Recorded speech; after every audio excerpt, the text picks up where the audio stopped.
Welcome to the webinar series of 21st Century Teachers with the theme Teaching in the New Normal. The goal of this series is to make teachers adapt and become relevant under the new normal. We would like to remind everyone on the following. A certificate of participation will only be given to those who will stay through the entire session and completely answer the evaluation assessment afterwards. Before we begin today's webinar, let us give respect to the singing of the Philippine National Anthem, followed by a short prayer.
Mga kababayan, ang pambansang awit ng Pilipinas. Kayang mag-ibig, sa sinangalan, alam ng puso, sa titik mo'y bukay. Upang pinirang, kaya ng mag-ibig, saan ang tubig, ikaw pasisigil, sa nagkakatutong sa simoy at sa nakatulong, ay hinagkamaglang awit sa pagkayang inamahal. Ang isang lang matawad mo'y tagumpay na nakikinig, ang ituwing at araw niya kailan. Ay di nakikinig, mga araw na walhati pagsikap, buhay namin sa dito.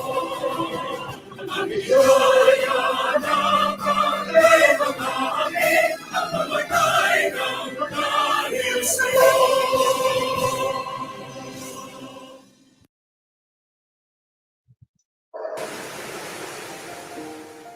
Let us put ourselves in the holy presence of God. Father in heaven, always merciful and giver of life, we humbly ask that you bless each one of us, from the speakers, program committees, guests, and participants. Guide us to make better decisions as we incorporate what we will learn throughout this activity. Thank you for the infinite blessings and countless opportunities. Lord, today as we start our activity, may we always be grateful to learn new things. Shed the light of your wisdom and bless each one, especially our speakers, as they will share their knowledge to us. Through your mercy and grace, may peace and utmost understanding shine and dwell unto us. Almighty God, accompany each one and help us concentrate for us to gain more knowledge as we listen attentively. This we ask in your name. Amen. And for the actual learning, let us all welcome Mr. Denmark T. Alayon, Senior Education Program Specialist under the Bureau of Learning Delivery, Teaching and Learning Division for his topic, Unpacking the Most Essential Learning Competencies for Modules Development.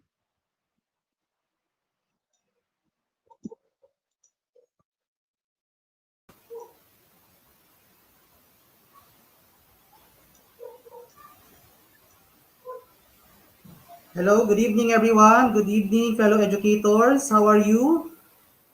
Have you already taken your dinner? Kumain na po ba kayo? Nag-dinner na po ba kayo?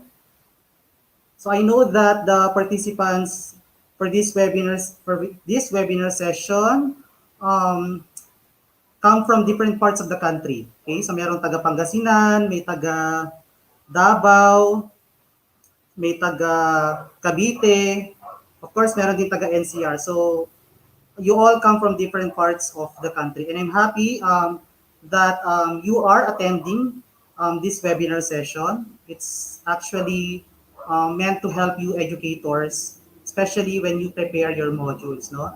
Not only when you prepare your modules, but also when you prepare your plans or your lesson plans. No? Okay,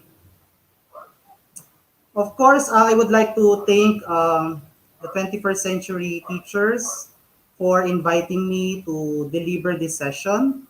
I'm very glad that I would be able to share what I know, what I have, specifically for this topic, which is about unpacking the learning competencies, specifically the MELCs. Okay?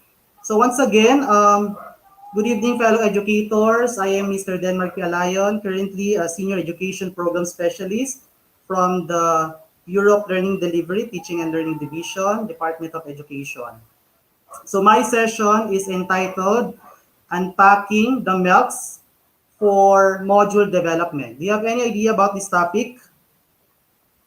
Okay. What is unpacking the MELCs? What is unpacking the learning competencies all about?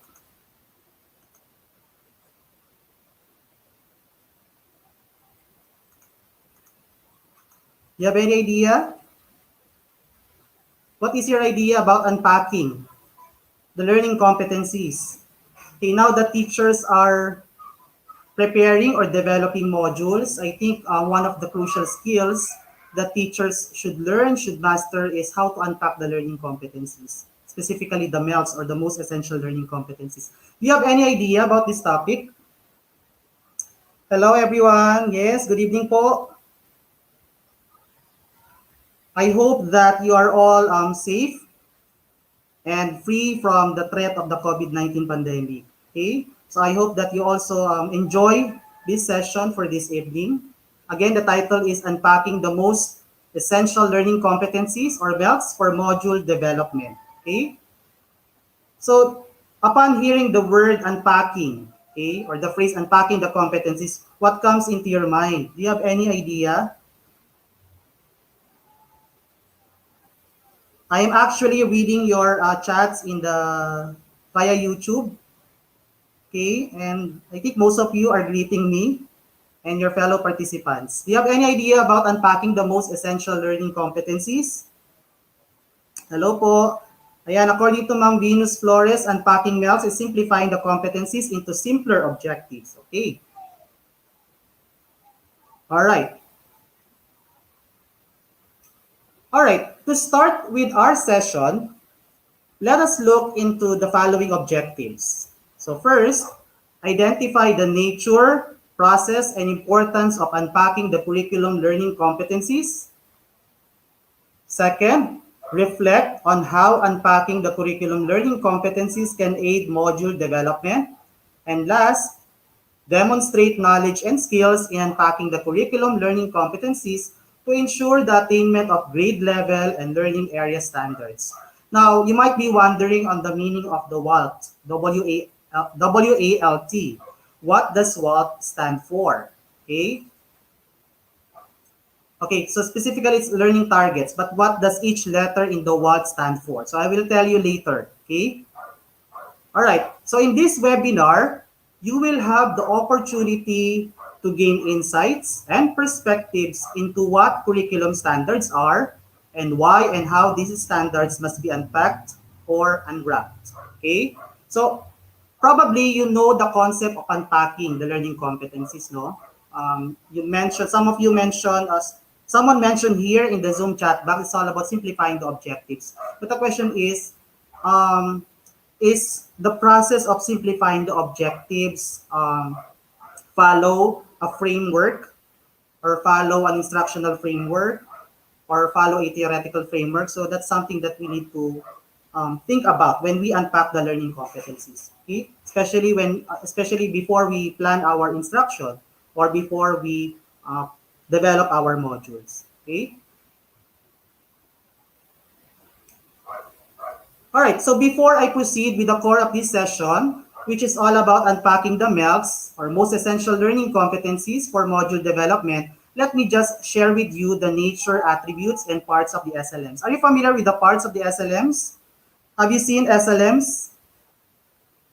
All right, so allow me to share crucial information about self-learning modules, okay? Now, are you wondering on the primary learning resource to be used by the learners at home? I think all of you know this already, no? By all means, it's the SLM or self-learning module. So basically, it's a default learning resource to be used by learners in a home-based learning setup, okay? Now, let's get to know more about self-learning module. Okay, so what are the different attributes of the self-learning modules which you educators should know? Okay, so first, there are a variety of formats of the self-learning modules depending on the adapted learning modalities for learners. This could either be in printed or print or digital format. It could also be into audio-video lessons or electronic SLMs. Okay, so the choice of the formats of the self-learning modules depends on the context of the learner at home, the available resources that they have, and of course, the learning delivery modality appropriate for the learner. Okay, so it depends upon, so we have to consider, no, what are these available resources that the learners have? May gadget ba sila? Okay, meron ba siyang computer? Meron ba siyang internet connection? So yung context na yon yung magde-determine ng modality, ng modular distance learning modality na appropriate for the learner. Okay? So kung wala namang available gadget sa bahay, walang internet connection, so yung learner, okay, yung parent, dapat inform niya yung teacher na dapat printed modular distance learning ang piliin for the learner or for the child. Okay? Also, the SLMs present the lesson in a way that is similar with how the teacher normally delivers the lesson in the face-to-face learning modality. And at the beginning part of the SLM, there is a review of the previous lesson, which is seamlessly connected to the present lesson to be learned in the SLMs. Also, in SLMs, there is a pre-test which is given, and that is diagnostic in nature as it identifies what the learner already knows about the lesson, followed by the presentation and discussion of the lesson, where key contents, details, descriptions, And examples are provided to enhance the knowledge and skills of the learners required by the curriculum. There are also different assessment tasks in the SLMs or in the modules which measure the learner's mastery or understanding of the key concepts presented. Okay? And of course, towards the end of the module, the learners are asked to provide their generalization, okay, to ensure that they have acquired learning gains and key takeaways from it. Okay, so the generalization part in the SLM actually requires the learner to summarize what has been covered. Okay, and of course, they are also required to work on the post-test at the end of the SLM. In the last page of the SLMs, the answer keys are provided so that parents or guardians can monitor and provide guidance on their child's progress in the lesson. This is where parents or guardians come into play because their child's learning progress at home is a shared responsibility between them and the school. Okay? Parents or guardians are expected to help in the distribution and retrieval of the SLM since by default, it is considered as the primary learning resource in the distance learning delivery modalities. Also, bear in mind that parents or official guardians or learning facilitators can pick up the SLMs from the school or from a designated area or center in the community with proper coordination with the school, provided that health measures and physical distancing protocols set by the government will be observed. And I think most schools are doing it right now, no? Sa school, pinipick up or kinukuha yung mga SLMs, no, para sa mga bata. So ang kumukuha yung mga parents, of course, there is a set schedule for them, no, um to to get the SLMs, no, from the school. All right, SLMs can also be delivered right before your doorsteps at home through the assistance of barangay officials or volunteers with proper coordination with the school. I hope that I was able to shed light on the attributes and essential components of SLMs and how it can be distributed and retrieved for learners at home. Now, the next question is, what are the different parts of the SLMs? Can you tell me what are those parts? Please type in the chat box. Are you familiar with the different parts of the SLMs? Have you seen SLMs?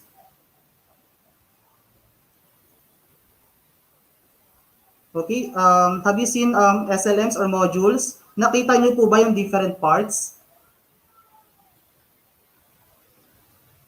Okay. Yun, buti may sumagot. Si Ma'am Ziluz Zyrem, yes, nakita niya. Sige, kung nakita mo ma'am, ano po yung different parts? Sige nga po, kindly give me one. At least one. So sabi ni Ma'am Cheryl Rodulfa, merong objectives. What else? We have made our own SLM, sir, sabi ni Ma'am Maribel. Okay, so ano po yung mga parts ng SLMs? Okay, aside from objectives. Ayan, sabi ni Ma'am Judy may introduction, merong pre-test, okay, merong looking back to your lesson, okay, may review, may lesson proper, okay? So actually, yung mga yan talagang makikita sa SLMs, no? Kasi parang ano rin naman, yung instructional design SLM is just the same, no? With how normally a teacher teaches the lesson in face-to-face classes, okay? However, yung SLFs gagamitin na nga ng mga students in distance learning, okay? At home. Alright, so let me just present to you the parts of the self-learning modules. So here are the following parts. Okay, in the cover page, you can see the following: the grade level identifier, the DepEd logo, the resource title, the cover art, which is common to all self-learning modules, regardless of the grade level. Also, you can see there the ADM logo and the violator. On the next page, you can see the resource title, the copyright year, the copyright notice, the name of copyright holder, the development team. Of course, the development team is comprised of the following. We have there the writers, the editors, the reviewers, okay, the illustrator, the layout artist, and the management team. And then below the development team, you can see there the printer's company name, address, and contact details. Okay. What about the main body parts of the SLMs or the modules? Okay. So you have the following parts of the self-learning modules. Okay. Flashed in your screen are the following. So you have there what I need to know, what I know, what's in, what's new, what is it, what's more, what I have learned, what I can do. You also have there the assessment and additional activities and answer key. Okay? Meron ding parang Tagalog translation or meron ding counterpart. Yung mga headings na yan sa SLMs, sa mga SLMs na ang ginagamit ng medium of instruction is Filipino. Okay? So parang meron dong balikan, ating alamin, okay, so on and so forth. Okay? Alright, so note that these parts of the SLM have corresponding icons, contents, and purposes. Okay, so you have to be familiar with the different parts of the SLMs. Okay, before you give that to your learners. Okay, dapat kayo mismo as educators, alam niyo yung different parts of the self-learning modules. Okay, alright, so this ends my discussion on SLM. So bear in mind that the learning targets in the SLMs for learners in distance learning are the MELCs. Okay, so yung MELCs na gagamitin natin for this school year are actually indicated in the self-learning modules. Okay, so nandun yun, may corresponding week, may corresponding quarter yung MELCs doon sa ating mga modules. Okay, now when we are preparing or developing our SLMs, aside from observing the development process and standards, we should also know how to unpack the MELCs for modules. But the question is, how do we do it? How are we going to unpack the MELCs, okay, for the modules that we are preparing? So later, I will discuss it with you, or I'll discuss it to you. In the meantime, let us get to know first the different curriculum standards. Okay, so let us be reacquainted with the different curriculum standards. Okay. All right, so why does unpacking the standards matter? What serves as our guide in planning of our lessons? How do we know the essential knowledge and skills that our learners must learn in a particular grade level, subject area, quarter, week, or day? Do you have any idea? What serves as our guide when we prepare our lesson plan? Ano yung tinitignan nating document, no? Bago tayo gumawa ng ating lesson plan? Para at least alam natin yung standards na ituturo natin. What do we call that document? Sige nga po, let me see in the chat box. Do you know that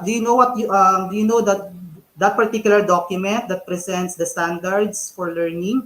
Ayan, sabi ni Ma'am Digna, ni Ma'am Maris Joy, curriculum guide or CG, are correct. Okay?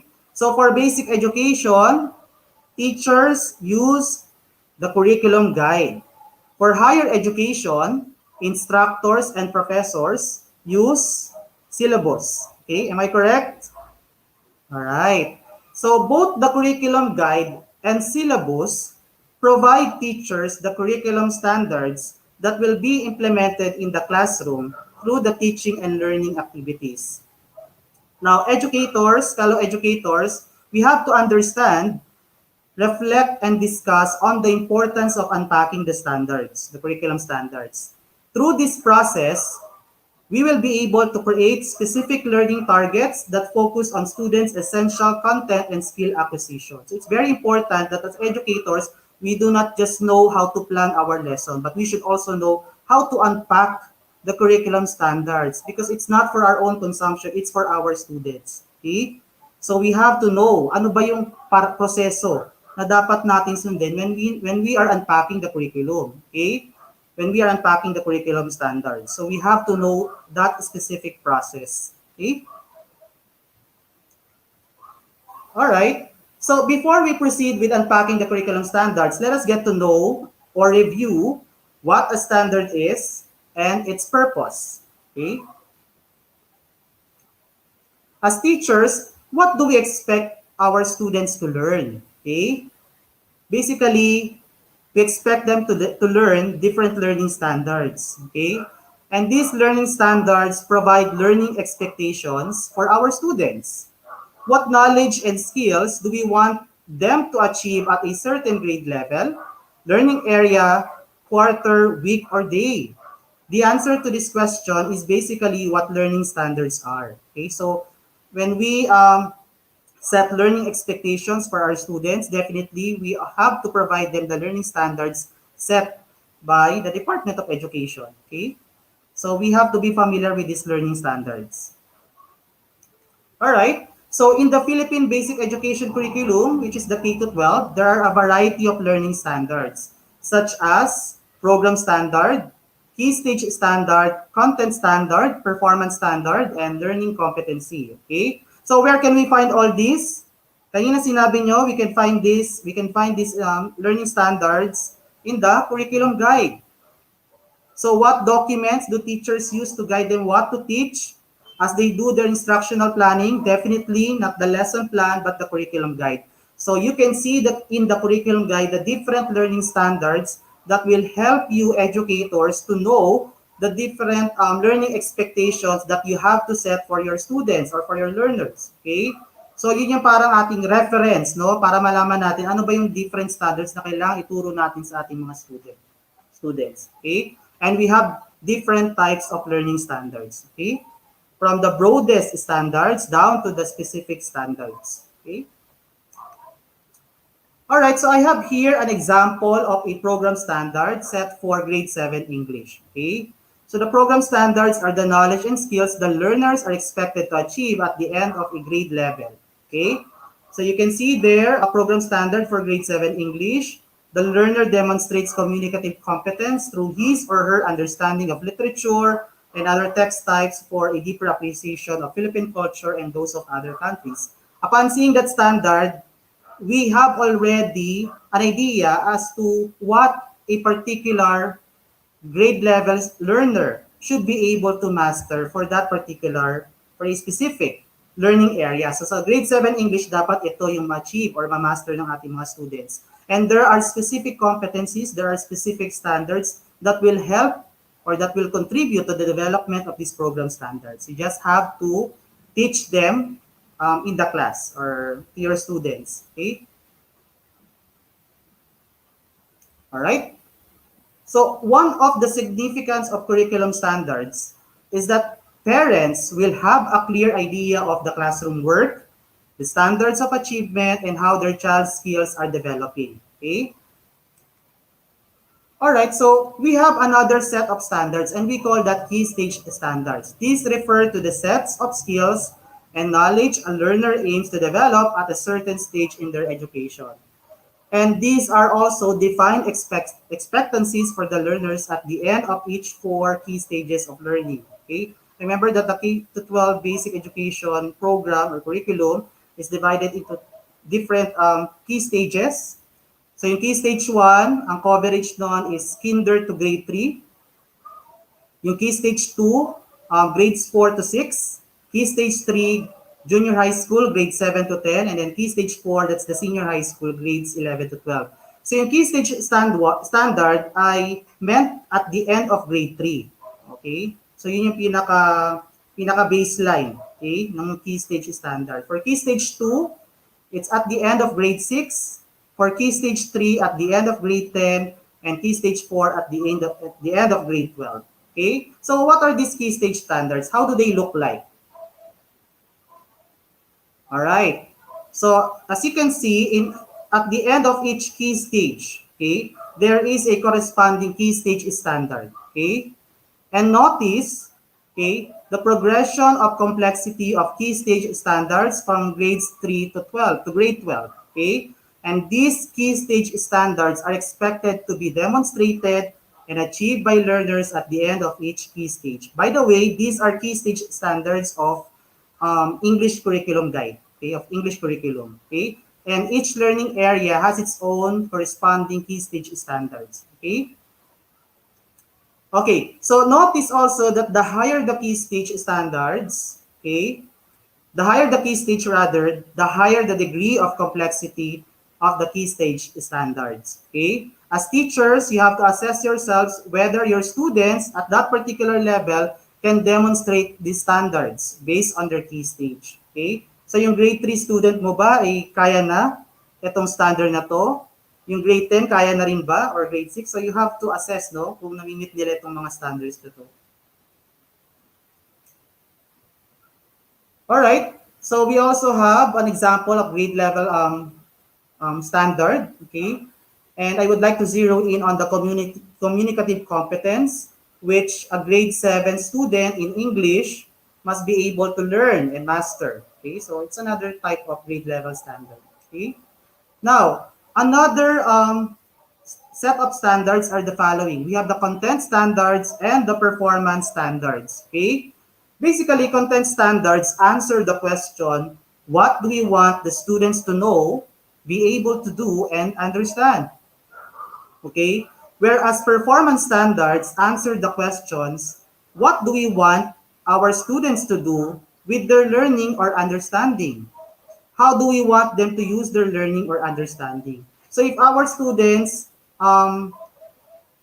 know already the required concept and skill, then they should be able to demonstrate their understanding of that concept and skill. Okay? And that will be dictated by the performance standards. Okay? So the content standards indicate the required concepts and skills that students must be able to do. Okay? Must be able to know, understand, and be able to do. Okay? Performance standards will indicate how the students will demonstrate with what they already know, with what they learn, okay, from the lesson, okay? So I think we have to be very familiar with the content standards and performance standards, no? Especially when we are planning our lessons or when we are also developing different learning resources, okay? Because those will guide us, or this will guide us in the preparation of different activities, different assessment tasks that we have to set for our learners. All right. So what the learners should do with the knowledge they have gained. So performance standards measure what the students are able to do with what they know. Okay. So you can see there's some samples showing appreciation. They have to be able to participate in conversations.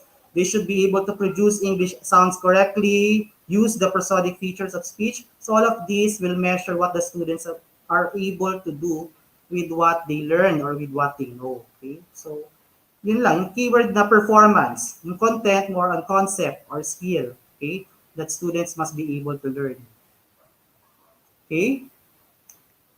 Now, let us understand how the grade level standard, the content and performance, and the learning competency are aligned with each other. So you can see there the content standard, understanding of pre-colonial Philippine literature, various reading styles, word meaning, sounds of English, prosodic features of speech, and correct subject-verb agreement. These are basically required concepts, no, by the curriculum. For the performance standards, for the students to be able to demonstrate their understanding of the following concepts or skills, they should be able to do the following. They should be able to show appreciation, participate in conversations, produce English sounds, observe correct subject-verb agreement. The domain is reading comprehension. The learning competencies, I think you can see that no, in the curriculum guide. And of course, there's a code. There's a corresponding code for each learning competency in the curriculum. Okay? All right. I have here another question for you. Is teaching the sole be all and end all in the curriculum implementation in the classroom? Should teachers just teach their students? Should you just teach your students? Nothing more, nothing less? How can you gauge the learning progress of your students? Kailangan ba puro turo lang ang teacher? Paano mo mame-measure kung yung mga students mo ay natuto? Okay? Yon, sabi ni Ma'am Adeline Tejada, no, hindi pwedeng turo lang ng turo. Okay? You have to do something. And what do we call that? Okay? There should be performance, okay? True performance, okay?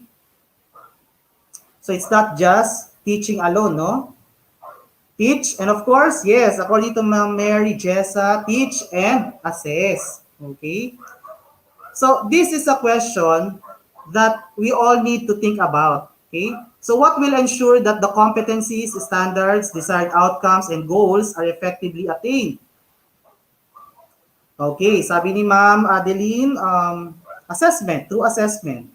Sabi, si Ma'am Gemma, sabi niya, assess and monitor students' progress. Okay? So, allow me to explain this through this comic strip. Okay? Look at the following comic strip. You can see there in the comic strip, there are two boys who are talking about a dog. One boy said he taught his dog how to whistle. Okay? But the other boy responded by saying that he didn't hear him whistling. Okay?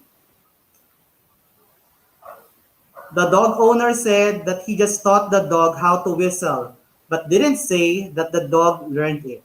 Okay? Fellow educators, what is the implication of this in teaching? Should teaching your students the lessons near enough? What will help you measure their understanding? What will help you measure or gauge their learning progress? Okay? Through assessment, okay? Through assessment, okay? Because it is assessment which helps us distinguish between teaching and learning. Okay? If you teach the learning competencies, then assessment will be able to help you determine whether your students have gained that learning competencies. Okay? So it is really classroom assessment which helps us teachers distinguish between teaching and learning. And one type of classroom assessment that teachers should employ is formative assessment. Are you familiar with formative assessment? Okay, there are lots of formative assessment strategies. No? There are lots of formative assessment tasks. Okay, so formative assessment strategies are used to check for understanding of student learning and to make decisions about current and future instruction. Through formative assessment, teachers can discover the rate at which students are learning, the current knowledge of students, what information or skills students still need to learn, and whether the learning opportunities they are providing for students is effective or if they need to change or adapt their instruction. So it's very important that teachers know how to utilize assessment results because the assessment results will also help them, okay, adjust their instruction accordingly. So kung yung mga students are still performing behind, no, they cannot exhibit or demonstrate learning competencies required by the curriculum, then there has to be something to be done by the teacher, no? Kailangan mag-adjust siya ng kanyang lesson or ng strategy. So it's important that teachers employ assessment, okay? And of course, appropriate assessment tasks, okay? Now, results of formative assessment drive instruction. Do you agree? Yung results ng mga assessments, specifically formative assessment, will really drive instruction, okay? If students are doing well and progressing as expected, teachers may continue with their current instruction practices, okay? Otherwise, if students are not progressing as expected and are missing key information or skills, teachers should plan other learning opportunities to help students attain the information or skills they need to become successful. Okay? So we have to carefully plan our instruction, carefully plan our assessment tasks, okay, our assessment strategies, because they will really help us determine, no, whether the students are really doing well or not. And of course, if they are not doing well, then we can provide appropriate intervention strategies. So importante po, no, na alam natin itong mga proseso na ito. Okay? All right. So let's get to know the different curriculum standards, no? Let's summarize the different curriculum standards. Okay? So we have there the broader standard, which is program standard. And then down, we have the grade level standard. We also have the content standards and performance standards. And the different domains, okay, are also there.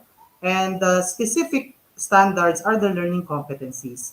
But there are still learning competencies that are very broad. That's why we need to unpack them further. Okay? So notice the interconnection of different curriculum standards from the higher, okay, and broader ones down to the specific one, which is the learning competency. Okay, again, there are still learning competencies that still need to be unpacked for our students so that those objectives will be clear, student-friendly, and attainable for them. Okay. Now, if teachers do not understand the curriculum, what will happen? Why teachers need to understand the curriculum?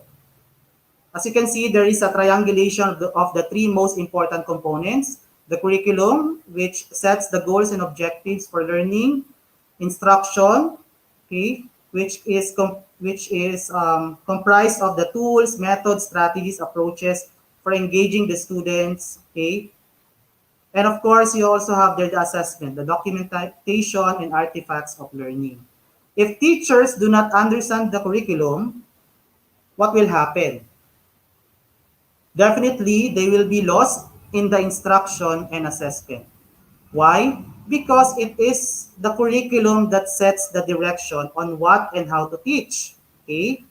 Which is basically instruction and how this will be measured, which is basically the assessment. So kung yung understanding pa lang ng teachers sa curriculum ay hindi na clear, kung hindi rin clear sa kanya ang competencies, ang learning competencies or ang MELCs, definitely domino effect yan because instruction and assessment will be greatly or will be adversely affected. Okay? So dapat clear na sa teacher, ano bang klaseng standards to? Ano ba yung hinihingi ng standard na ito, ng learning competency na ito? So that the teacher will be able to plan his or her instruction appropriately and of course choose the appropriate assessment tasks or strategies that will help in the development of the learning competencies set by the curriculum. Okay? Now, in light of the COVID-19 pandemic, okay, and the consequent shortened academic year, okay, and because of the interrupted face-to-face instruction, DepEd has produced a list of the most essential learning competencies o yung tinatawag natin na MELCs. Okay, so let's get to know the MELCs. Okay, these MELCs were done in order to ensure that the grade level standards set for each learning area are still attained. Okay, MELCs are also significantly less than the original number of LCs in the curriculum. And of course, it is also recommended that teachers unpack the MELCs into more specific learning competencies. The question again is how do we unpack the MELCs so we can better set clear and attainable learning targets for our learners? Okay? How do we unpack the MELCs? Yun ang question, no? Madaling sabihin na I can unpack the MELCs. I can easily unpack the learning competencies. But the process for unpacking the learning competencies is something that you have to understand, you have to know, okay, for you to be able to effectively unpack those competencies. No? All right. So now that you know the different curriculum standards, let us move forward to the core of this session, which is unpacking the most essential learning competencies. Why should we unpack the learning competencies? Okay. So these are questions for us to ponder. And what are the steps in unpacking the learning competencies? Okay, so unpacking the learning competencies is all about breaking down the curriculum standards to ensure that students are informed of the learning targets set for the lesson in a manner that they understand and can achieve. We know the fact as educators that there are some competencies which are too technical for our students. The challenge for us teachers is how can we make those technical competencies be student-friendly for our students, okay? Because there is really a need for us educators, for us teachers to present or to inform our learners on the different standards that they need to master, that they need to achieve. So kailangan inform natin sila, no, that these are the standards that they need to master or to learn. But there are competencies that are very technical for them. So we have to convert those competencies into student-friendly competencies or learning targets, okay? So what do we mean by competencies or objectives should be student-friendly for our students? This means that the learning competencies that will be unpacked will be comprehensible for our students and within their level. Okay? So take note that objectives that are both clear and student-friendly enable teachers to arrive at common understanding of what learners are expected to know, understand, and be able to do. Fellow educators, bear in mind also that unpacking the curriculum standards or the learning competencies is necessary to ensure that expectations are properly communicated, clearly communicated, and consistent to our learners. Okay? So hindi pwede na ang learning competencies, si teacher lang ang nakakaalam. Dapat ini-inform din yung mga bata, yung mga students, no? At yung mga learning competencies na yan, yung mga MELCs na yan, nandun na yan sa modules, no? Pero during the face-to-face instruction, there are some teachers, if not all teachers, who are not presenting the learning targets for the students. So they immediately proceed with motivation and then lesson proper and then assessment. Pero the students or the learners are clueless as to what learning standards or learning targets they need to achieve in that particular lesson. So hindi nila alam no, ano ba yung targets na kailangan nilang ma-achieve or ma-attain. So it's very important that teachers know how to unpack the learning competencies. Okay? All right, so according to W. James Popham, who is an emeritus professor in the UCLA Graduate School of Education and Information Studies, teachers who truly understand what they want their students to accomplish will almost surely be more instructionally successful than teachers whose understanding of hope for students' accomplishments are murky.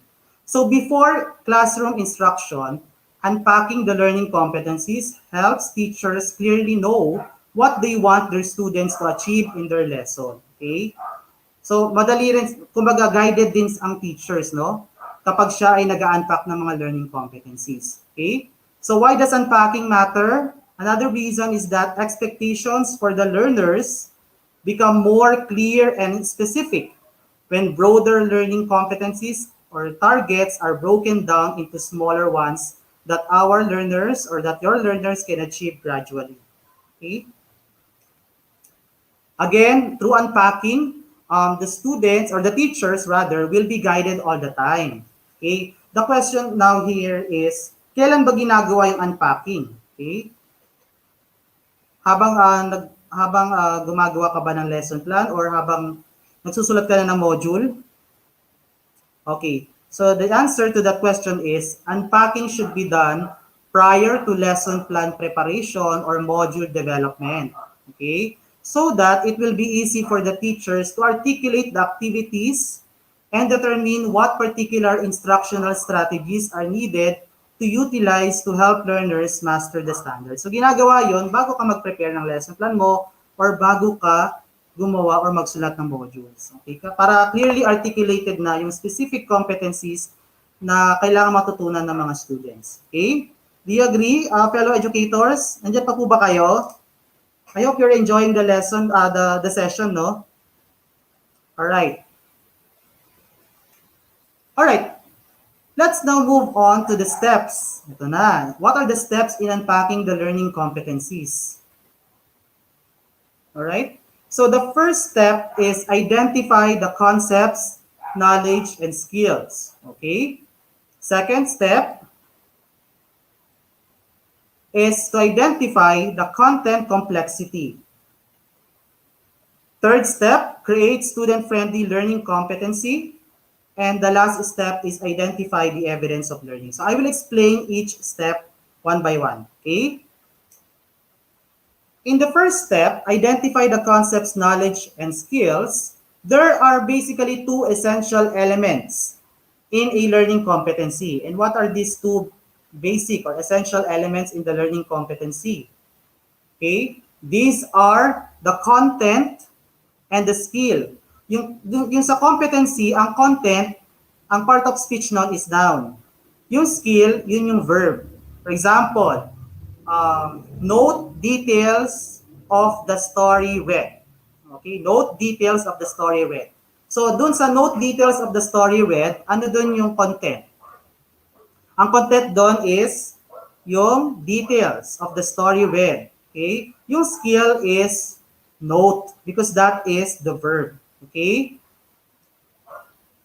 Alright, so first, you have to define and understand what learners are expected to know, understand, and be able to do. So kailangan, tingnan mo yung competency. Ano dun yung content, ano dun yung concept, ano dun yung noun, at ano dun yung verb. Okay? Kailangan kasi maintindihan mo muna, no? Ano ba yung skill na kailangang ituro sa mga students or sa learners gamit itong learning competency na to. Okay? Yes, as I said, you have to identify the nouns and the verbs in the learning competency. The nouns are the contents or the concepts. The verbs are the skills. Okay? The nouns will guide you, fellow educators, on the content standards, the things we are supposed to teach. And the verbs will guide you on the performance standards, the skills that you need to develop among your learners. Okay? So that's the first step. Kailangan identify mo muna or i-pick out mo muna ano yung content, ano yung skill, ano yung noun, ano yung verb dun sa learning competency. So that's the first step. Okay? Very simple lang po, no? Madali lang. Okay? And sometimes or oftentimes ito yung mga bagay na hindi natin napapansin sa isang learning competency or sa isang learning standard. Basta tinitingnan lang natin siya, okay, kailangan ituro yun. Pero yung mismong analysis ng learning competency, yun yung kalimitan nating yun yung kadalasan nating nakakalimutan as educators, no? All right, second step. Identify the content complexity. Let us do this. Choose one learning competency or learning target from the curriculum guide or syllabus. Can you tell what specific level in the revised Bloom's taxonomy it would fall under? Okay? Ano ba siya? Would it fall under remembering, understanding, applying, analyzing, evaluating, or creating? So dapat tinitignan na natin, no? We have to analyze what particular level in the Bloom's taxonomy would that particular competency or skill would fall under. Okay? Yung note significant details in the story, read. Basically, hindi siya under remembering, no? Hindi siya pwedeng creating. Hindi rin siya pwedeng evaluating. So, it would fall under understanding or applying. Okay, yung note significant details. Bakit understanding or applying at hindi remembering? Okay, the students would not be able to note significant details if in the first place they do not know what noting significant details is. Okay, so hindi magagawa ng mga students ang isang skill or competency if in the first place hindi nila ito naintindihan. Okay, so kailangan maintindihan nila ang competency para ma-demonstrate nila yon, para ma-apply nila. Okay. So yung second step, dapat kapag nakita natin ang isang learning competency, tinitignan na natin anong level sa Bloom's taxonomy it would fall under or it will fall under. Okay? Do you think your students can achieve that learning competency at the end of the lesson? Okay, so you have to ask yourself, kaya ba ito ng aking mga students? Kung hindi kaya ng aking mga students at hindi sila ready, if they are not yet ready to learn that competency, 100% sure, probably 100% sure that there are prerequisite skills that they still need to learn first. Okay? Siguro kaya hindi kaya ng mga students ko na mag-note ng significant details is because they do not know yet what noting significant details is in the first place. So hindi pa nila alam. Hindi pa nila naiintindihan. Hindi nila alam ang definition. Hindi nila alam ang concept. So how would they demonstrate that concept? Okay? Clear? So, bago nila matutunan or bago nila i-demonstrate yung noting significant details, they have to know first, they have to identify what a detail is, they have to determine what noting significant detail is. Okay? Bago tayo mag-proceed doon sa noting significant details. So, this is actually one of the, hindi man siguro erroneous, no? One of the practices ng mga teachers na dapat talaga nating baguhin, i-recalibrate. Kasi may mga teachers talaga na nagpo-proceed sa pagtuturo ng isang competency without thinking that that particular competency might have prerequisite skills that should be taught first to the students. Do you agree? Kasi tingnan natin yung level, baka yung level ng competency na yun nasa evaluating or nasa creating level na. And yet, hindi pa nila naintindihan yung concept. Okay? So we have to identify the level of difficulty of the competency, of the learning competency. And the Bloom's taxonomy will help us in doing so, in identifying the content complexity. Okay? Ayan. Thank you so much po for agreeing, at least, no? Naiintindihan niyo po yung dinidiscuss. Okay? So, thank you so much. Okay? So, you have to focus first on teaching the prerequisite skills before teaching and assessing that learning competency. Kaya may mga students tayo nahihirapan sa test, nahihirapan sa activity kasi kailangan muna nilang matutunan yung prerequisite skills. Okay? As teachers, ito dapat nating i-exhibit as teachers. No? We have to demonstrate reflective practice. We have to be reflective of our instructional practices and decisions. Okay? So dapat nag-iisip tayo, lagi tayo nagre-reflect, no? Kaya na ba ito ng aking mga students? Kung hindi pa, siguro kailangan ko munang ituro yung prerequisite skills, okay? Bago nila i-demonstrate to. Alright. So again, in identifying the content complexity, ito yung competency, learning competency. Identify the level of that competency using the revised Bloom's taxonomy for you to be able to define expectations and deeper understanding. Okay? All right, so the next step is create student-friendly learning competencies. Okay? Create student-friendly learning competencies. How do we create student-friendly learning competencies? Okay? Sabi nga sa isang adage or sa isang quotation, begin with an end in mind. And I think this is very much applicable to teaching. Teachers need to create student-friendly learning competencies at hindi lang basta create, dapat pine-present yan sa mga students, sa mga learners before the lesson, even before you start your motivation, so that the learners will have clear expectation of what they will know, understand, and be able to do. Now that face-to-face instruction is not yet allowed, so dapat itong student-friendly learning competencies, okay, ay nandoon sa modules. Okay? So that the students will be able to know what particular learning targets do they need to achieve. Okay? Ngayon, bakit kailangan natin pine-present yung mga learning targets, yung mga student-friendly learning targets sa ating mga students? Okay? So meron niyang basis, no? This is actually anchored on Gagne's principle. Okay? Di ba merong 9 events of instruction si Robert Gagne, which follow a systematic instructional design process that share the behaviorist approach to learning with a focus on the outcomes or behaviors of instruction or training. Okay? So ano yung specific event of instruction na pinropose ni Gagne that is relevant to this step, create student-friendly learning competencies. Sabi ni Gagne, isa sa mga events of instruction niya is to inform students of the objectives. Okay? Inform students of the objectives or outcomes to help them understand what they are supposed to learn during the lesson or during the course. So dapat alam ng mga students yung learning expectations that you are setting for them. So in doing so, you have to provide instruction, you have to provide objectives before you teach your students. Okay? Ito ay sa face-to-face, no? Kung pwede na face-to-face, or sa online learning. So bago ka magturo sa iyong mga students, you have to present first the student-friendly learning competencies. And when we say student-friendly learning competencies, you are not just lifting the learning competencies direct from the MELCs or direct from the curriculum guide. Kasi nga may mga technical terms doon. So kailangan yung learning competencies na ating i-create will be student-friendly.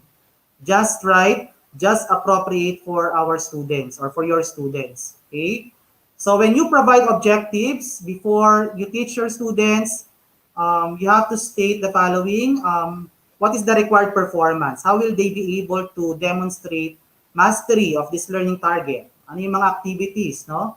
What is the criteria for standard performance? Okay? And you can also allow your learners establish criteria or standards for success. Okay? At least naging part sila, no, ng instructional process, ng teaching and learning process. Okay? So again, fellow educators, ang student-friendly learning objectives or learning targets ay dapat pine-present or dapat ini-inform natin yung ating mga students, no? So that they will know, no? Hindi sila clueless na ano ba yung tinuturo ni ma'am? Okay? Ano ba yung tinuturo nito ni sir? Hindi ko maintindihan and I don't see the relevance or significance of it. So dapat sa una pa lang, sineset mo na yung learning targets. Okay? And this is why, okay, so I mentioned that you have to identify the prerequisite skills that learners need to know, understand, and be able to do. Use what? Okay, meron tayong technique dyan or strategy. Use what when you are presenting your student-friendly learning targets or objectives to your students. Yung what stands for we are learning to. Okay? So in doing so, you can say, okay class, before we start our lesson, let us take a look at our learning targets, okay, which hopefully you will be able to hit or achieve at the end of the lesson. Let us take a look at our what, or we are learning to, and then you present now your specific student-friendly targets or learning objectives. Then you can say, as we proceed with our lesson, try to assess yourselves, how far have you gone in achieving this what's or learning targets. Okay? So, pwede yung what, no? What is not like KWL po. Hindi po sila the same. What is just a technique or a strategy, no? That you can do when you present your student-friendly learning objectives or targets for your students. Okay? All right. Now, in doing so also, when you create student-friendly learning competencies, you have to refer to KUD Framework. Oh, this is another acronym, KUD Framework. What does KUD Framework stand for? Okay, so later po, i-discuss ko. Alright? Alright, so the last step in unpacking the learning competencies is to identify the evidence of learning. How will the students demonstrate learning? So teachers need to provide formative assessment to check for their understanding, to monitor their learning progress. Okay? So the final step in unpacking is to articulate what specific assessment or what specific assessment task or formative assessment task will measure the attainment of the unpacked learning standards. Okay? So you have to identify the evidence of learning through formative assessment tasks. So ito yung learning competency or you unpack learning competency, you have to immediately think what specific assessment task or formative assessment task is aligned to that unpacked learning competency. Okay? All right. Through this, the learners will be able to show that what they understand and what they are able to do to show mastery of the competencies. So fellow educators, there are 4 steps in unpacking learning competencies. Okay? When you unpack, okay, as I mentioned, ensure alignment between competencies and formative assessment tasks. All right. When you unpack a learning competency, fellow educators, please bear in mind that you need to think of its aligned assessment task or activity. I think you're doing that no when you are preparing your lesson plan. Kasi dapat yung learning objectives, di ba, dapat makikita yon, no? Magre-reflect yun sa different assessment tasks dun sa lesson. Or kung module man yan, dapat yung learning competencies, yung unpacked learning competencies ay reflected through the different activities in the modules. Okay? And why is it important that we align the assessment tasks to the learning standards or to the unpacked learning competencies? This is to ensure that the realization of the learning competency will be met throughout the lesson. Kailangan makita, okay? Kailangan makita, mag-reflect yung learning competency dun sa mga assessment tasks. Okay? Okay, so I have here an example. No? I have here a learning competency. The learning competency is distinguish different character traits in the story. Okay? So the students are expected to differentiate no, yung different character traits dun sa story na lesson no, for that day. What is the aligned assessment task? Pwedeng gumamit si teacher ng graphic organizer. Pwede niya ipagamit yon sa mga students. Okay? So ask the learners to compare and contrast character traits using the Venn diagram. Okay? All right. So that's how we align no, the assessment task to the learning competency. You have to think of the assessment task that is aligned to the learning competency. Okay?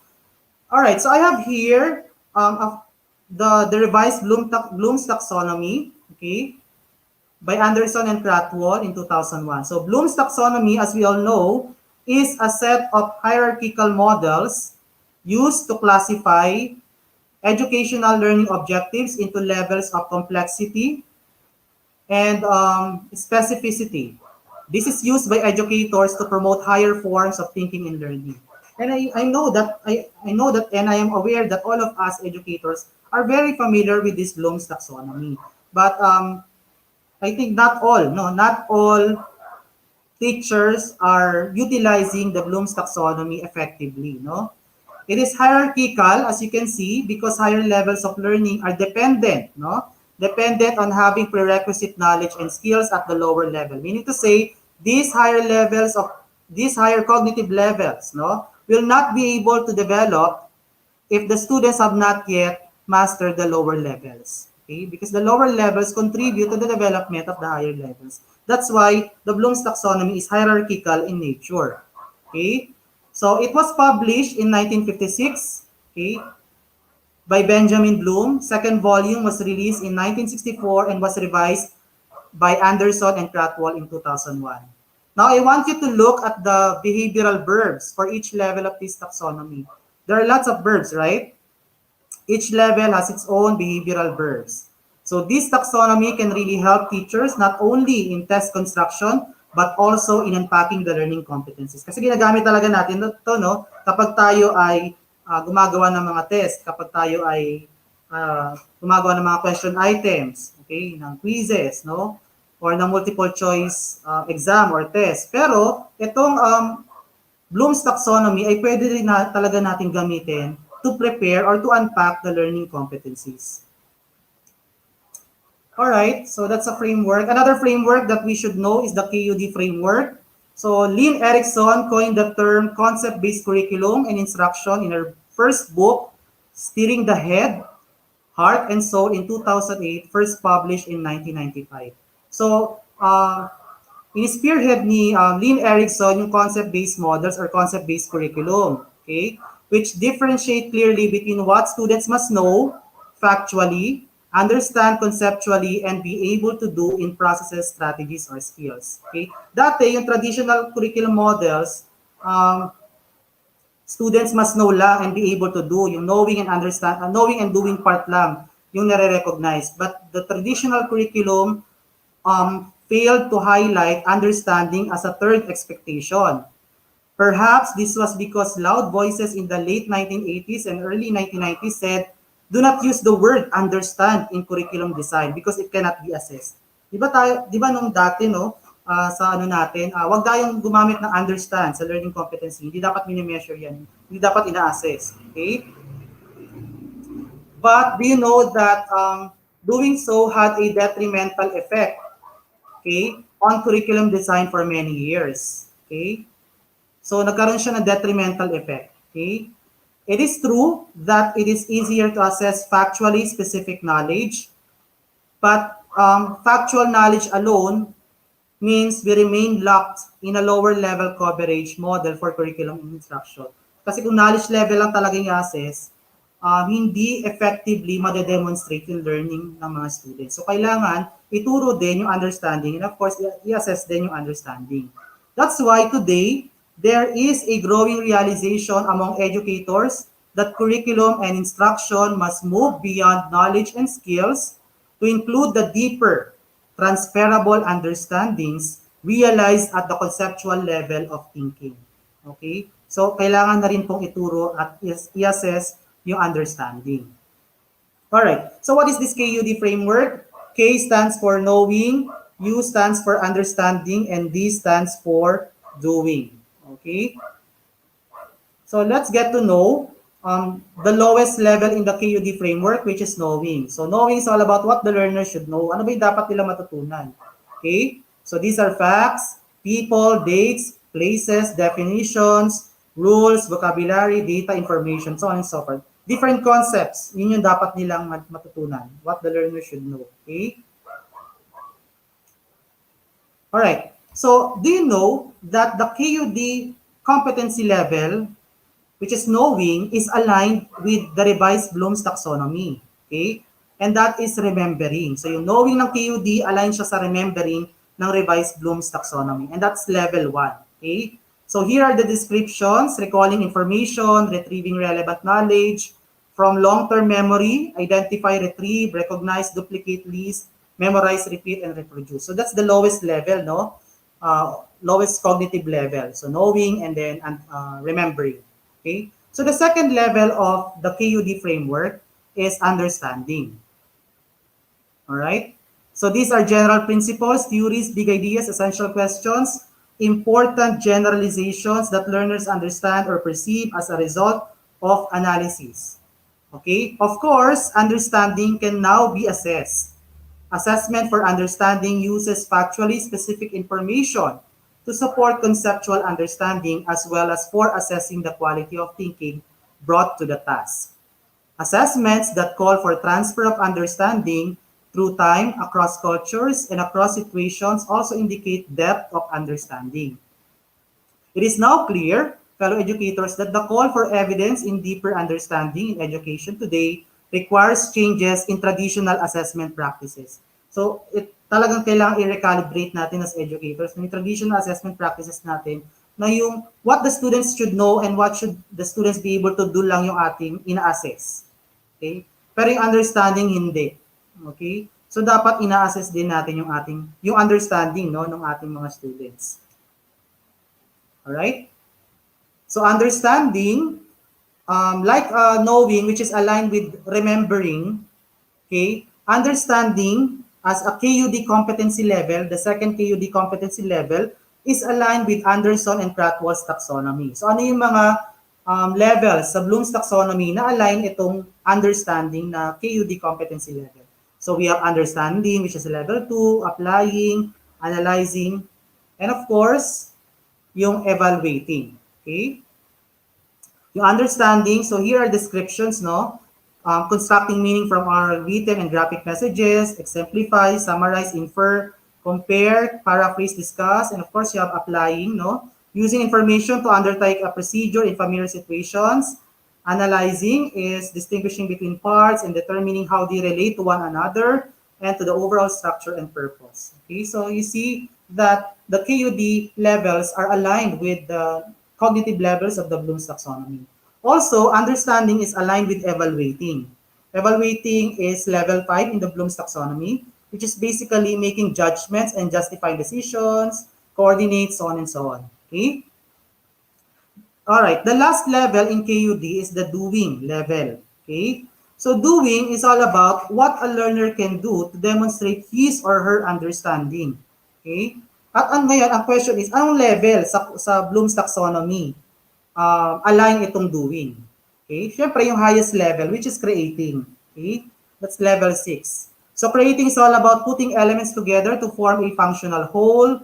When students are creating a new product or output, or point of view, when they generate, hypothesize, plan, design, develop, produce, construct, formulate, assemble, and devise. When they are producing an output or a product, then that is doing, that is creating.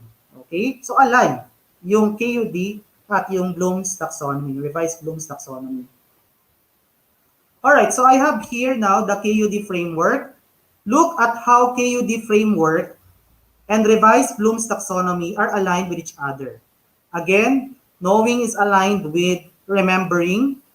Understanding is aligned with understanding, applying and analyzing and evaluating. And doing is aligned with creating. Notice that all of them have corresponding behavioral verbs which teachers can use when unpacking the learning competencies. So kailangan alam natin, no, ano yung behavioral verbs for this level. Sa knowing, ano dapat. Sa understanding, ito yung mga level, yung mga behavioral verbs na kailangan natin gamitin. Sa doing, ito rin. Okay? So there are corresponding behavioral verbs. Okay?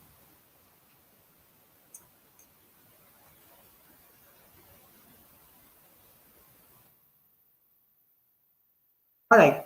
So, fellow educators, the revised Bloom's taxonomy is still a useful guide to the kinds of questions that will elicit real understanding of the concepts and allow meaningful assessment of skills. Okay? And you can see here the alignment of the KUD vis-a-vis Anderson and Krathwohl's taxonomy or revised Bloom's taxonomy. The KUD framework provides you, teachers, with clear indicators to guide instruction, but they also move you along the continuum in understanding the difference between a topic-based versus the concept-based model for teaching and learning, by providing quality examples of conceptual understandings that are supported by the factual knowledge and skills. Okay? So, yun, makikita natin, no, sa Bloom's Taxonomy nandoon, align si KUD. Align yung tatlong levels ng KUD. Okay? Alright. We know that, now that we know the different KUD levels and Bloom's Taxonomy levels, let us bear in mind, fellow educators, that KUD raises the bar for instruction by shifting the focus from merely covering facts and skills to use the facts and skills to understand concepts and conceptual understandings and to create alignment between a concept-based pedagogy and the curriculum design that drives the pedagogy. If we want to teach for conceptual understanding, then we need to see those understandings articulated to guide our instructional planning. So, hindi pwedeng knowing at doing lang. Dapat meron talagang understanding. At dapat yung understanding ay kasama sa ating instructional planning. Whether we are preparing our lesson plan for face-to-face instruction, okay, which is not yet allowed, or we are preparing modules for our students in distance learning. All right, now let me show you now how unpacking is done. What are the steps in unpacking a curriculum standard? Again, there are four, right? There are four steps, okay? Remember that the learning competency, again, has two parts. And what are these two parts? The content and the skill, the noun and the verb, okay? Let us identify the content and the skill in this particular learning competency. So you have there distinguished between slang and colloquial expressions in conversations. All right? So what is the content or what are the contents there? Okay? You have there slang and colloquial expressions. Okay? And the verb or the skill is distinguish. Okay? Now the next step is we identify the content complexity. Let us identify the level of cognitive skill of the learning of this learning competency. Okay? Under ba siya ng remembering, understanding, analyzing, evaluating, or creating? Okay, so yun, dapat yun iniisip na natin as teachers, no? So, since this is distinguished, this is under analyzing, okay? Analyzing level, okay? At yung analyzing level ng Bloom's Taxonomy, anong KUD framework yon? That's understanding. Notice that our students will not be able to distinguish these slang and colloquial expressions if they do not know yet what these expressions are. Kung hindi nila alam pa, they will not be able to distinguish. Kasi hindi nga nila naiintindihan. Okay? So, do you think your learners are ready to use these skills or to demonstrate this skill? Is it simple or complex? If you think this competency is complex for your students, for your learners, then there must be prerequisite skills that you need to teach first. Okay? And the process to unpack is very simple. It should not actually take much of your time once you are in the swing of things. So madali lang talaga siya. Kailangan mo lang talaga mag-reflect, pag-isipan, at dumaan ka dun sa proseso ng unpacking. Okay? Now, here are the unpacked learning competencies in each level of the KUD framework. Okay?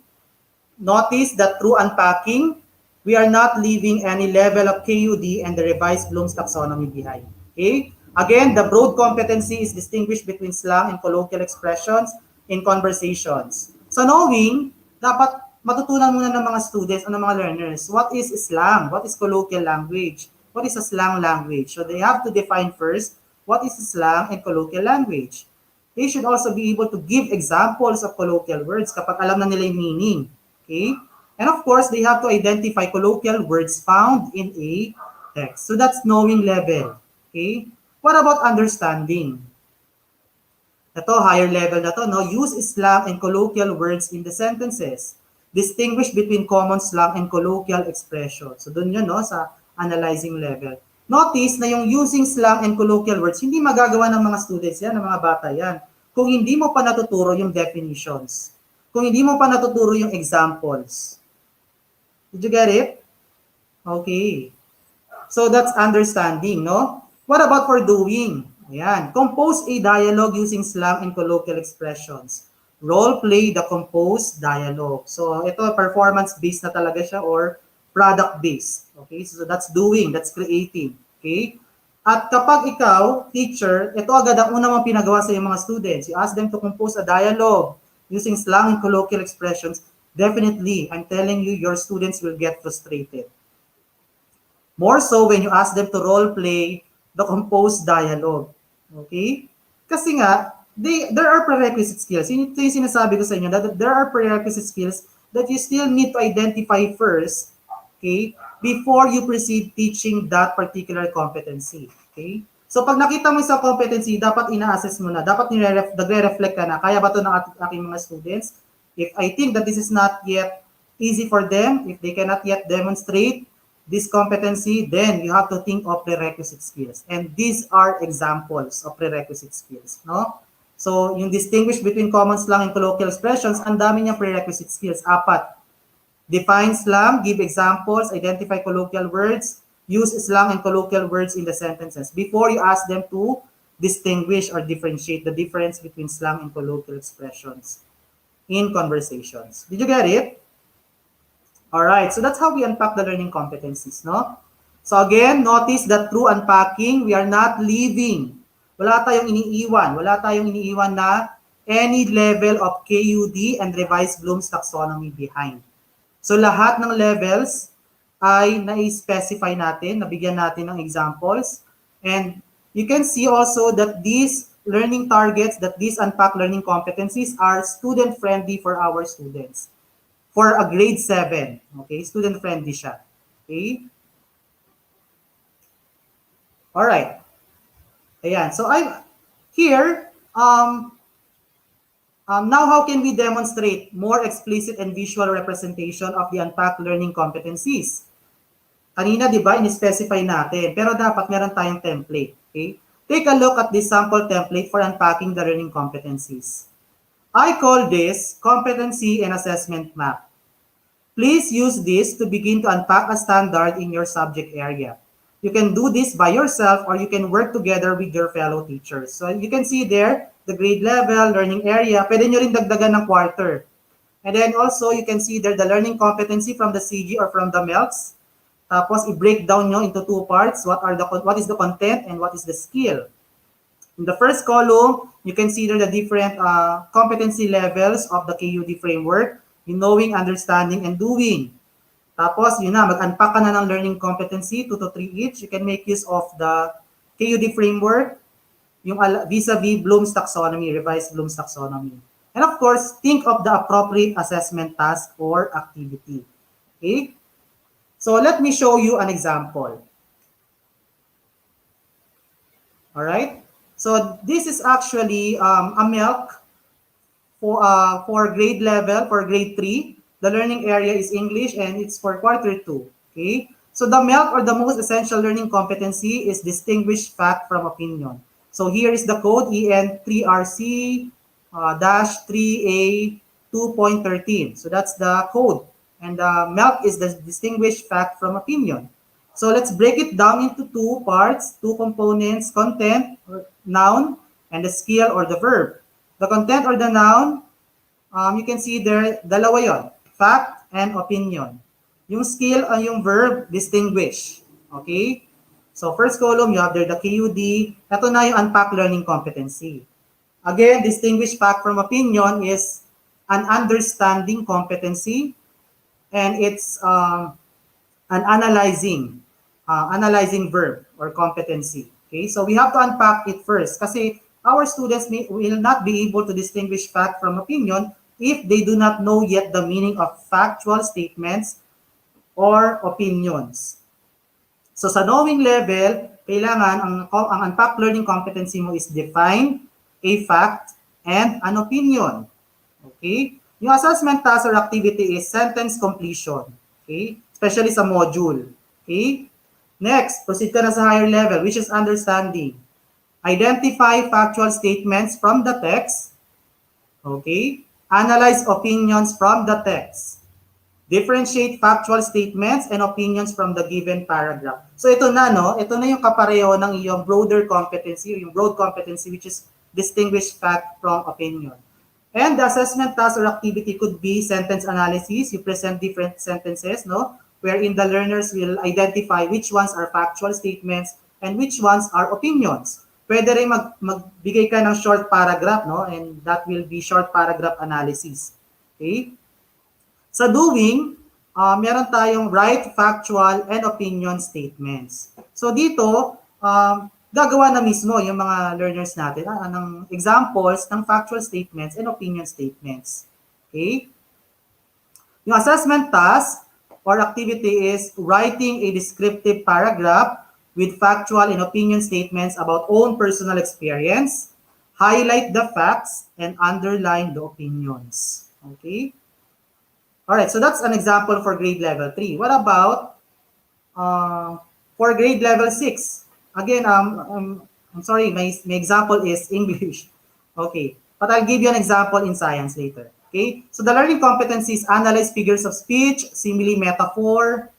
Okay, I know this is not a MELC, no? This is actually taken from or culled from the curriculum guide of grade 6. Okay, grade 6 English. So the learning competency is analyze figures of speech, content is figures of speech, and the skill is analyze. Okay? So again, analyze figures of speech, simile, metaphor. Hindi na naman yan madedemonstrate ng ating mga learners kung hindi nila alam ang ibig sabihin. Unang-una ng figures of speech or ng simile and metaphor. Okay? So kailangan mo talaga siyang i-unpack. Okay? So knowing, first doon tayo sa first level. Knowing, define simile and metaphor. Give examples of sentences with simile and metaphor. Identify whether sentences show a simile or metaphor. So lahat yan knowing level. Okay? Yung assessment task mo na dapat align dun sa unpacked learning competency, what is simile, what is metaphor? Define orally. Okay? So hindi yan pwede sa module, no? Kasi ang module for independent learning. Siguro pwede to sa face-to-face class or sa online class. Pwede yan. Okay? Another is write at least 2 sentences that show simile and 2 more that show metaphor. Tell whether these sentences show simile or metaphor. She's lovely as a rose. His voice a lion roar echoed in the room. Her eyes are like the stars. Okay, so that's for knowing level. For understanding, use simile and metaphor to compare 2 persons or things and distinguish between simile and metaphor. Okay, so higher level na naman siya, no?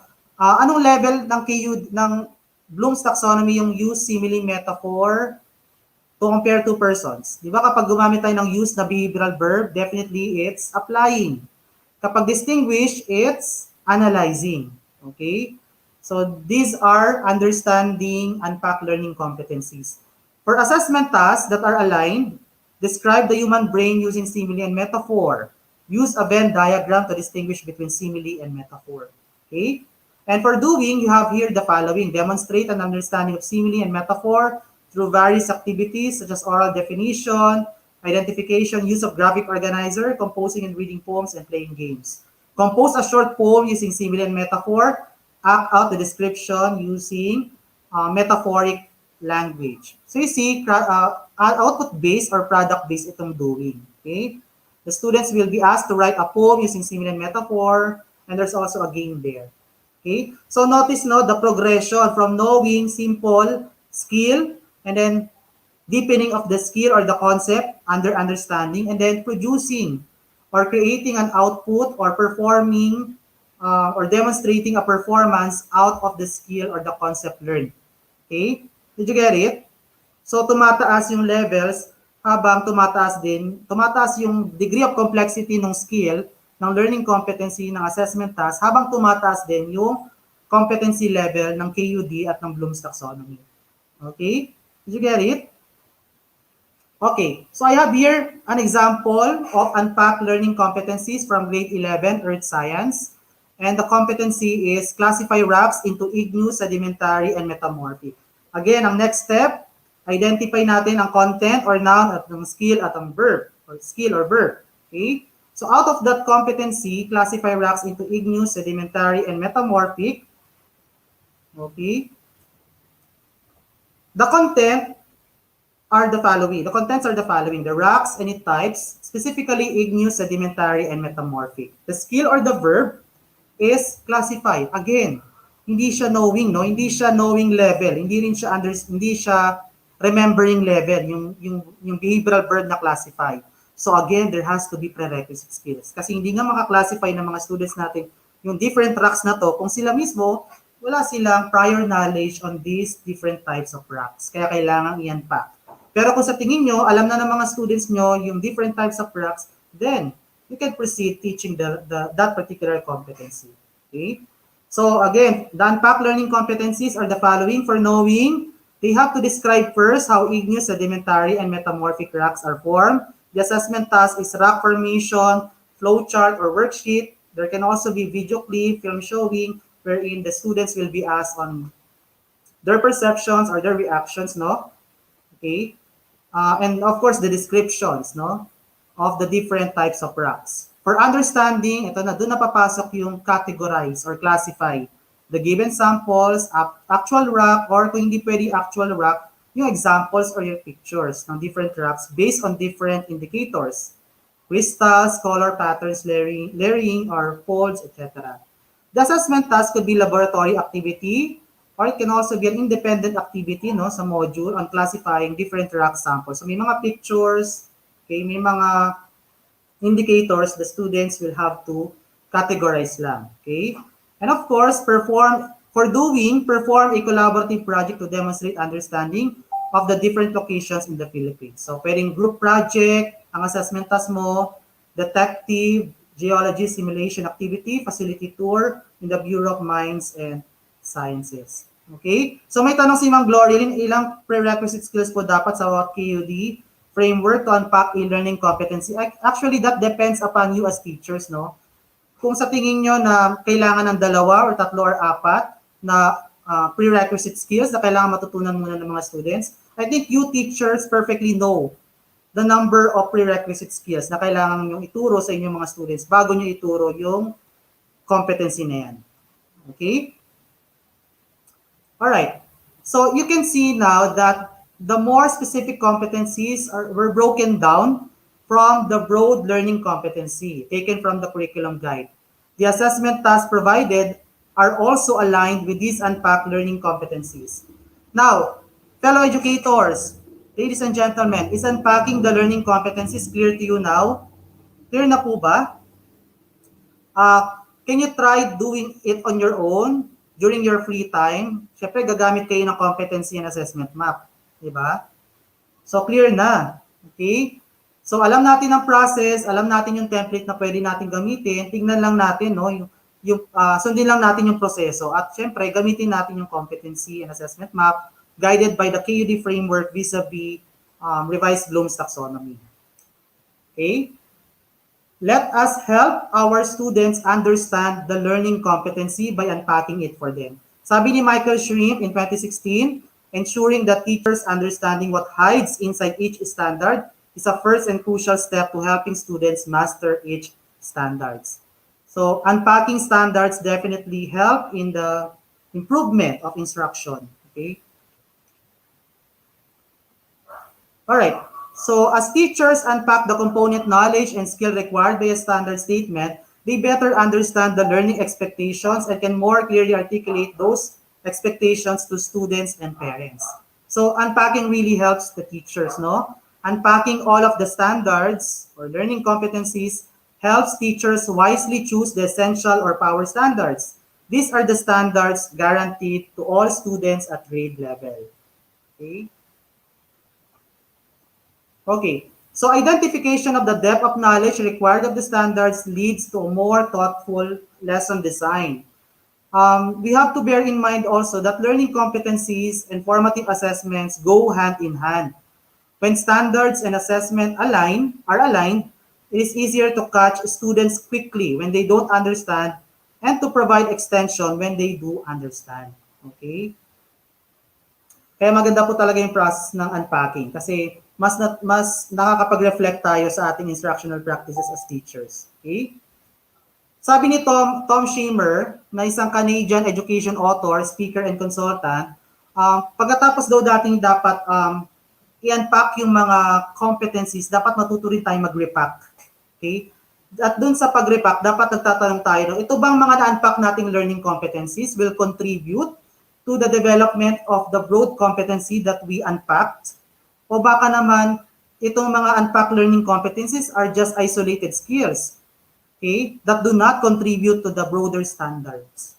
Okay, so yun ang dapat natin tinitignan. Okay, yun ang dapat nating pinag-iisipan din. Na baka nag-unpack lang tayo nag-unpack pero hindi naman talaga contributory dun sa development ng competency na ating in-unpack. Ibig sabihin, hindi siya relevant. Hindi siya talaga aligned dun sa in-unpack nating learning competencies, no? Alright, so it is essential that teacher teams become proficient in unpacking standards into learning targets so that the pathway to mastery becomes evident for students. Now the question is, are you ready to break down your learning targets?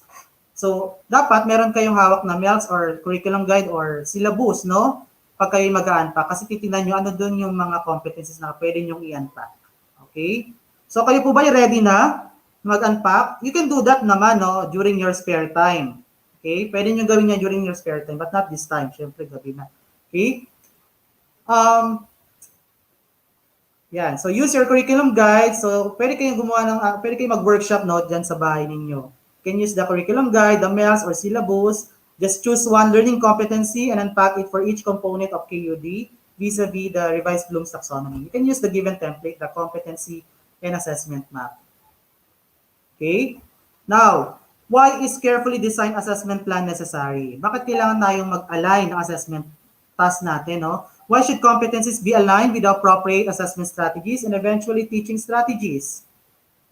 It is only when the teacher is able to unpack the competencies that he or she is able to appropriately select the assessment tools or strategies to measure the attainment of the learning outcome or competency.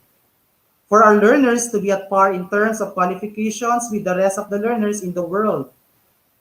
So why do we need to assess? We assess in order to develop functionally literate and holistically developed Filipino. Okay? So, it is said here that a curriculum guide is just a piece of paper unless enlivened in the classrooms. Fellow educators, fellow teachers, let us make the curriculum standards alive and indispensable in our classroom. When you teachers know and understand and do the unpacking, you are providing your learners the quality teaching that they truly deserve. Okay? According to Ann Parker, who is a writer, effective teachers don't cover the curriculum. They uncover it. My dear teachers, my fellow educators, may all your curriculum guides and syllabi be used purposively and meaningfully. They are not just documents for nothing. They are pieces of instructional gems. Hiding in them are the knowledge and skills the learners must achieve that are waiting to be unfolded through your instructional planning and instruction. Uncover these competencies and translate them into action into your class. Unpacking really matters for you as teachers and for your learners. All right, thank you so much for listening attentively to this session, Unpacking the MELCs, or Most Essential Learning Competencies for Module Development. I hope that I was able to provide you clear insights and perspectives on unpacking the learning competencies. Okay, so let's have Q&A now. Kindly share your questions in mind and I will be glad to respond to them. May questions po ba kayo? You can type in your questions in the via live chat. Sana po may natutunan po kayo, no? Actually, the things that I shared are common na. Alam na natin yung mga Bloom's taxonomy, alam na natin yung different levels, no? Pero kailangan pa rin natin mag-revisit, kailangan natin i-reorient yung ating mga sarili dito sa mga instructional practices na to. Okay? Do you have questions? Ala, wala na po silang tanong. Parang may tanong kanina kaso na miss out ko lang. Okay? So, wala na po bang tanong? Is everything clear? Alright, so I think most of your messages are pertaining to appreciation, no, for this session. Okay, according to Ma'am Melita o comment, how do collaboration activity develop that skills when we're in DL? Is this applicable? What do you mean by collaboration activity, ma'am? Are you pertaining to the different activities that require the students to work together? Okay? Are you pertaining to the activities wherein the students should work together? Sa module, parang hindi siya mahirap, parang mahirap siya gawin, no? Especially kung printed module kasi the students are expected to work on the activities independently. Okay? So online class siguro pwede, at saka pag gumamit ng mga different online or educational tools, like yung sa Google Drive, yung Google Slides, wherein the students can work collaboratively to produce an output, pwede naman po yun. Okay? Pero kapag printed modular, siguro the students should need to collaborate, no, using communication platform like text message, ano pa ba, call, messenger. Okay, so yung mga ganong platform. Pero kung wala talagang means for communicating or communication yung bata, hindi talaga siya makakapag-collaborate with other learners. Okay, according to Ma'am Marietta Dar, will the unpacking of learning competencies be different for senior high school since their lessons are not generic compared to junior high school? What do you mean, ma'am, by unpacking be different? For as long as they're learning competencies, you can still unpack the learning competencies for senior high school. Okay? Kung generic yon, mas maganda na dapat i-unpack kasi may mga kailangan talaga i-subtask, kailangan talaga i-specify yung mga skills. Okay? Okay, so any other question? Do we need to unpack all the competency in CG or MELCs po? Kailangan bang i-unpack? Depende yon. Actually, the answer to your question, Ma'am Lagrimas Abenoar, depends upon the nature of your students, the capability of your students, the level of your students, the level of understanding of your students, and of course, their mastery level. Kasi yung students mo might be different from other students, no? Na tinuturuan ng ibang teachers din. So, may mga students kasi tayo na kaya na i-demonstrate yung competency na yun. So kung kaya na, there's no need for you to unpack them further. Pero kung very crucial na dapat matutunan mo nila yung prerequisite skills, kailangan mo talagang i-unpack. Okay? Okay. Sir, ilan po dapat learning objectives sa isang learning competency? Again, depende yun, no? Pero ang ano natin, yung unpack learning competency, pwede namang 2 to 3. Pero wag naman sana umabot ng 10 or 20. Okay? So again, the instructional decision lies to you as teachers. Okay? Kayo ang nakakaalam ng level ng inyong mga students. So kayo dapat yung nakakaalam ng number of unpacked learning competencies. But the ideal is at least 2 or 3 or 4, pwede na po yun. Okay, according to Ma'am Eunice, if there are multiple competencies for a lesson, do we need to do multiple unpacking? If there are multiple competencies for a lesson. You mean sa isang lesson maraming competencies and then you still need to unpack? Kung kinakailangan, pwede mo talagang i-unpack yun. Depende nga yun depende yun sa degree of difficulty ng competency, kung masyado ba siyang mahirap for your students, at kailangan talaga matutunan nila yung prerequisite skills, then ikaw, decision mo yun as teacher, no? Kasi di ba, hindi naman talaga tayo dapat magturo ng isang bagay na hindi talaga kaya pa nating mga students.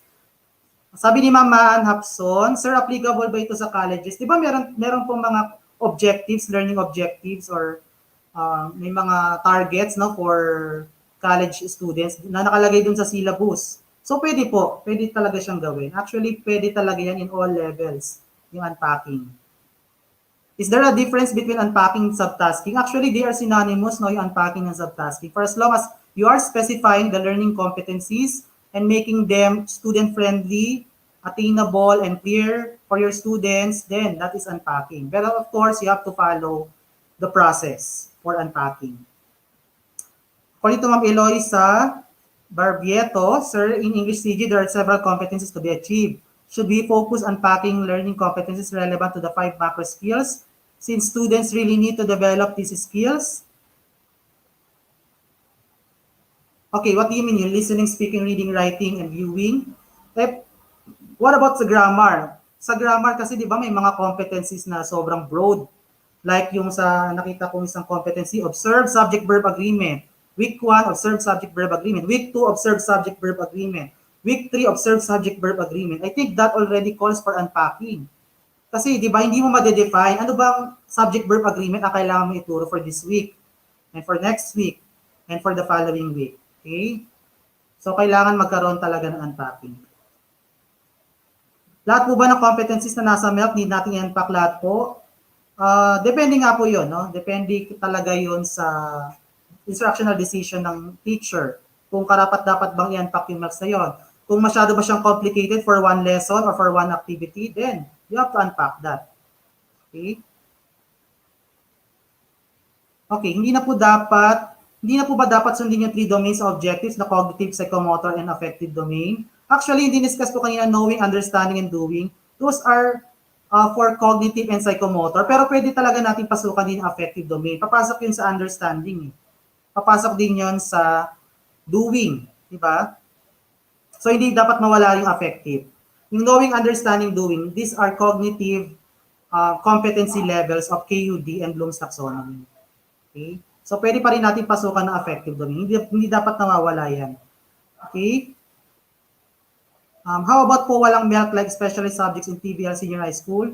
CG po bang gagamitin to unpack the competencies? I think, siguro hintayin po natin, no? I cannot answer that kasi hindi ko pa po nakikita yung CG ng TBL Senior High School. At siguro we just have to wait for the instructions coming from DepEd. Siguro sila makakasagot po niyan.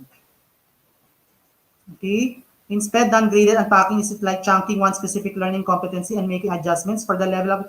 Yes, Ma'am Lourdes, tama po kayo. It's just like chunking or specifying specific learning competencies and making adjustments, making it suitable for the level of your students. Okay?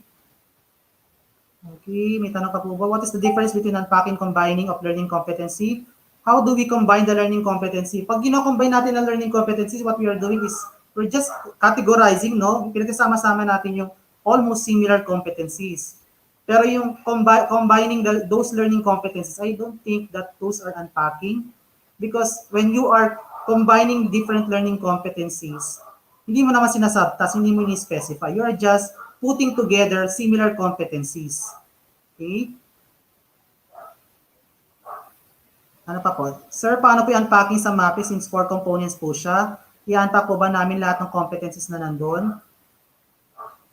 Again, the decision lies with you, no, as teachers, no? So dapat pa nag-unpack kasi tayo, hindi siya yung one-shot, big time na lahat ng unpack nandun na. Siguro one at a time. For this lesson, ito muna yung unpack learning competency. Okay?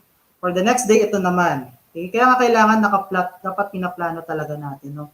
That after we unpack the learning competencies, we also budget the schedule or the date, okay, when we are going to teach those unpacked competencies.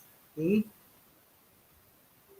We still have more questions? Kung wala na po, can we have copy of the presentation? I can share naman po, no, the copy of the presentation to all of you, so through the 21st Century Teachers. Okay? Sir, are we going to follow the 3 domains of objectives, cognitive, affective, and psychomotor, in packing the learning competency? Papasok naman din po talaga yung affective, especially dun sa understanding component. Okay? Pwede yung realize or demonstrate understanding of yung mga affective competencies, pwede po. Pwede nyo siyang ipasok under understanding level. Okay? Any other questions? Ayan po yung sa unpacking ng MAPE, nasagot ko na po kanina, no? Okay, so I think there are no more questions. So allow me to wind down the session. Okay, what have you realized in the session? Do you have realizations? Sige po, pakitype nga po sa ating live chat. Okay, do you have any realizations or key takeaways? Let's see if you've gained something from my discussion. What is your learning takeaway from this session? May natutunan po ba? Sana po meron, no? Okay, sige po. Pwede nyo po i-chat yan sa ating live chat, no? Any realizations, any key takeaways, or any baon na meron kayo na pwede nyo baunin, no? From this session. Pwede nyo pong i-type sa ating Zoom chat box. Now, I hope that you are now able to acquire the learning targets, no? That I set a while back for this session. Identify the nature, process, and importance of unpacking the curriculum learning competencies. Reflect on how unpacking the curriculum learning competencies can aid instructional planning, and demonstrate knowledge and skills in unpacking the curriculum learning competencies to ensure the attainment of grade level and learning area standards. On a scale of 1 to 5, 1 being the lowest and 5 being the highest, how would you rate yourself now on the level of mastery of these learning targets? Sige po. May naka-zero po ba? Anong level po kayo? Okay. Level 1 or level 5? Sige po, you can type that in the live chat box. I hope you will try the WALT strategy in your class. Pwede yan sa online class, pwede rin yan sa face-to-face kapag pwede na. No? WALT. Okay? We are learning too. So matutuwa yung mga bata dyan kasi very talaga naka-acronym siya. Okay? So may nagsabi sa inyo 3, 4, 4, 3. Sana sooner or later maging 5 yan, yung level na yan, no? Yung level of expertise nyo dito sa area na to. Okay? Now, before I end my session, I would like to share you this statement. Let us mull over on this statement. We should never allow anyone or any situation dim our light and dampen our spirit. No matter how trying the circumstances we are facing right now, believe that God is still in control. He will be our side no matter what. Let us take care of our psychosocial well-being and mental health. Believe that this pandemic will pass. We can all get through this together. With that, let me say thank you. You've been a wonderful audience. Thank you for listening to this webinar session, Unpacking the Most Essential Learning Competencies or MELCs for Module Development. Thank you so much, fellow educators, and good evening. Thank you so much po, Sir Denmark, for a very timely, relevant, clear, direct to the point, and very informative sessions about unpacking the most essential learning competencies in developing modules. Actually, super naliwanagan po yung mga teachers natin. Paano ba, ano ba, kailan hihimayin yung MELCs, di ba? Since alam naman natin na nung lumabas yung MELCs sa field, bigla na lang pinagawa yung mga teachers natin ng modules without orienting them, paano ba gumawa, whatsoever. So, thank you so much po talaga, Sir Denmark, for all your valuable insights on how to unpack the MELCs using the WALTs we are learning to and KUD, Knowing, Understanding, Doing Framework. And sa ating pong mga viewers, please po, kung gusto nyo po na to keep updated po sa latest updates about the English pedagogy, huwag nyo pong kalilimutan na isubscribe si Sir Den sa YouTube channel niya po, Teacher Den ako. Ayan po, nasa baba po natin, nababasan po ninyo. And syempre po, subscribe nyo na din po si 21st Century Teachers para po mas updated pa po kayo sa mga susunod na webinars natin na tulad nito. And with that, Sir Denmark, thank you so much for sharing your expertise, and allow me to share the certificate for you.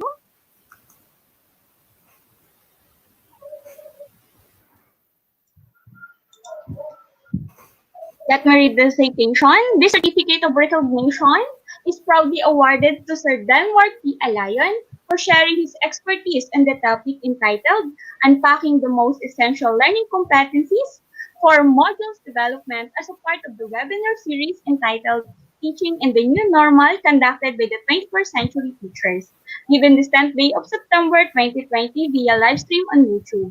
Signed, Atino C. Sinisa, founder and CEO of the 21st Century Teachers Incorporated. Thank you so much, Sir Denmark.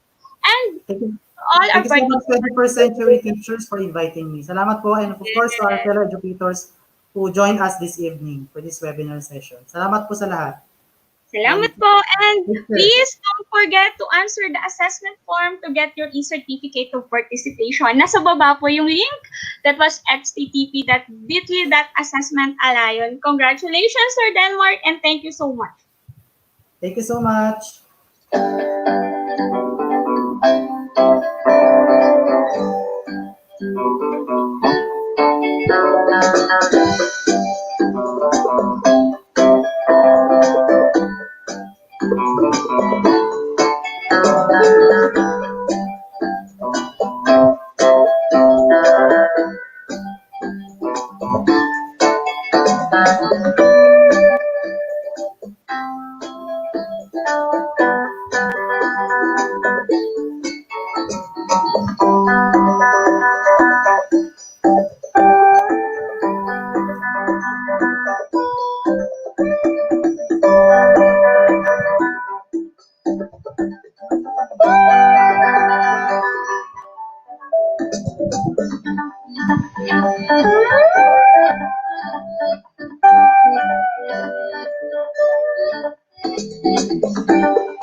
Thank you so much, everyone. Thank you so much, Sir Den. And see you po Saturday for our next webinar. See you all. Thank you so much. Good evening. Keep safe.